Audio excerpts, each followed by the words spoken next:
we are three in team. One is Satyam ma'am and one is Nisha Sharma and Nisha ma'am. Our topic is moral development. ये कहते हैं कि अच्छा पढ़िए, अच्छे marks लाइए, बट ये नहीं बताते हम उन्हें क्यों पढ़ना चाहिए, कैसे पढ़ना चाहिए।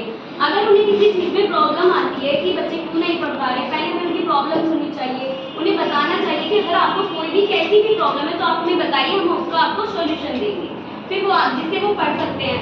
अगर बच्चे पढ़ते हैं कि सबसे पहले बताना चाहिए कि वैल्यू क्या है, हमें किस लिए पढ़ना चाहिए। सिर्फ हमें बच्चों को ये बताना चाहिए, उन्हें सिर्फ स्कोर मार्क्स करने के लिए नहीं पढ़ना चाहिए। बच्चे क्या करते हैं कि सिर्फ रटते हैं और क्या करते हैं, स्कोर कर लेते हैं और सोचते हैं कि अच्छा पढ़ लेते हैं, लेकिन उन्हें ये बताना चाहिए कि नॉलेज भी उसके साथ साथ बहुत ज़्यादा जरूरी है। सिर्फ मार्क्स के पीछे भागने से कुछ नहीं होगा। अगर आगे हो जाएंगे तो ऐसा नहीं होगा कि उनकी जो जनरल नॉलेज होगी वो बिल्कुल जीरो होगी और वो उनकी लर्निंग पावर अच्छी होगी, लेकिन उससे कोई फायदा नहीं होगा।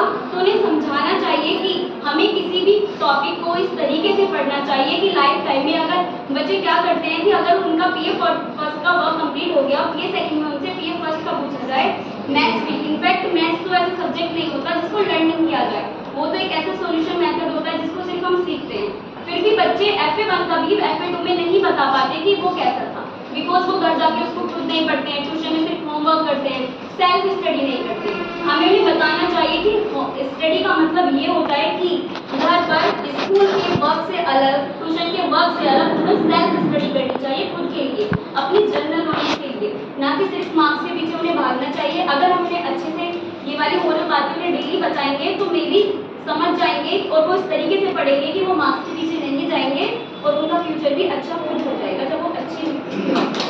निशा Sharma and my topic is value of time.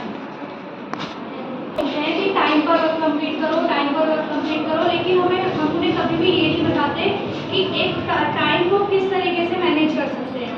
हम बच्चों को ये बोल सकते हैं कि आप अपना एक पर्टिकुलर टाइम टेबल बना सकते हो कि आप स्कूल से जाने के बाद आपको क्या करना है, ट्यूशन आने के बाद क्या करना है। मोस्टली अब सभी बच्चे ट्यूशन पढ़ते हैं, 2 घंटे वो ट्यूशन में लेके आते हैं, लेकिन उनको सेल्फ स्टडी करने का टाइम नहीं मिलता है। लेकिन हमको उनको ये बताना चाहिए कि अगर आप स्कूल से घर वापस जा रहे हो या ट्यूशन भी जा रहे हो तो उसके बाद का टाइमिंग आपको कैसे मैनेज करना है।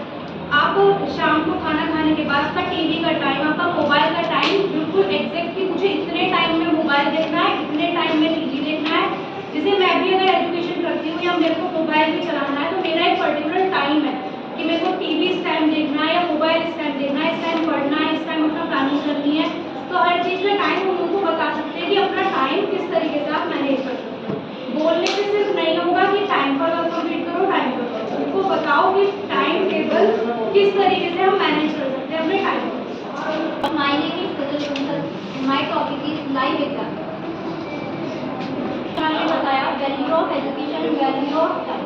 हम बच्चों को कहते हैं कि आप अपना वर्क कंप्लीट करिए, ऐसे करिए, वैसे करिए, लेकिन अगर हम उनको लाइव एग्जाम्पल देंगे मे भी वो बहुत अच्छे से समझ जाएंगे। लाइव एग्जाम्पल अब ऐसा होता है, काफ़ी बच्चे ऐसे होते हैं जो डिजर्व करते हैं कि हम उनके पेरेंट्स उनकी वजह से फीस दे सकते हैं, लेकिन बहुत बच्चे ऐसे होते हैं जिनके पेरेंट्स नहीं कर सकते उनकी फीस, लेकिन हम उनको एग्जाम्पल देखें कि देखो ये कोई भी IAS है तो बन जाता है, लेकिन सबको लगता है कि अरे इन्होंने ये ऐसे बन गया वैसे बन गया, लेकिन उनके पीछे उनका स्ट्रगल नहीं होता है। ज़रूरी नहीं कि वो बच्चे रिच होते हैं तो ही वो IAS या IPS बनते हैं।